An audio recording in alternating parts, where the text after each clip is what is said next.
Higher education in America is crushingly expensive. College tuition rates are rising far faster than family income is. Colleges are also politically monochromatic. Once in school, your kids will submit to brainwashing or they will suffer. When they come home, they may have learned to hate the values you raised them with, the ones you believe in. They may also be addicted to drugs and alcohol. So obviously the costs of college are extraordinarily high. But it's worth it, we tell ourselves, for the education. Education is key. Our kids need to learn. So the question is, are they learning? Well, several years ago, a pair of academic researchers decided to find out. They studied data from a group of more than 2,000 students enrolled in four-year colleges who've been tracked over a period of years. The book that resulted from all this research was called Academically Adrift: Limited Learning on College Campuses. Among its many findings, 45% of students, quote, did not demonstrate any significant improvement in learning over the first 2 years of college. Close to 40% didn't learn anything at all over 4 years. How did students learn so little? Well, many of them never really studied. 35% of students reported spending no more than 5 hours a week in academic preparation. Overall, the study found a 50% decline in the number of hours students spent studying compared to several decades ago.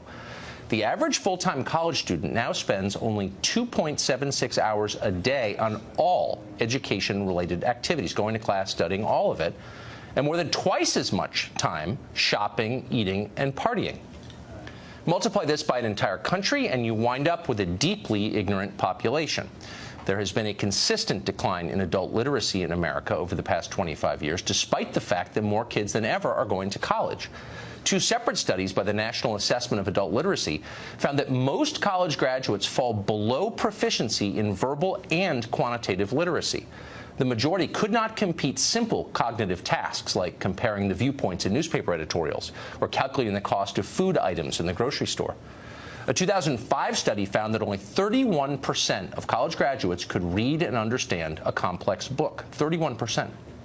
Surveys of American college graduates show that they are far more ignorant than their counterparts in virtually every other developed nation. In some cases, college graduates in this country got the same test scores as high school graduates in other countries. As the Educational Testing Service put it, quote, a decade ago, the skill level of American adults was judged to be mediocre. Now it is below even that. This is a crisis. So you would think that colleges would respond by increasing academic rigor. But the opposite has happened.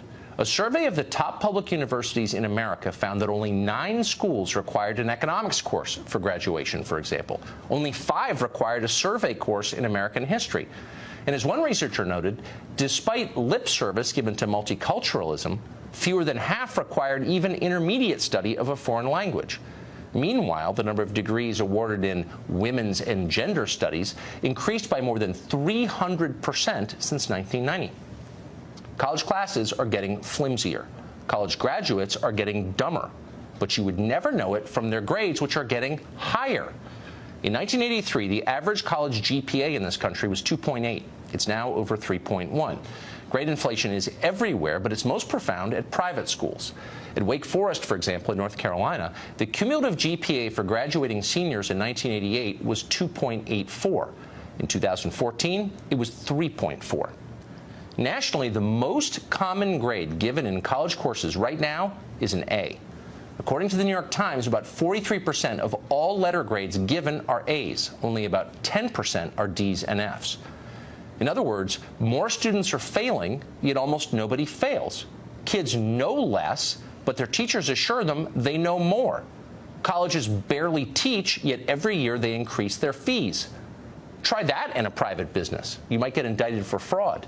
Do it at an American university, and you get billions in taxpayer subsidies.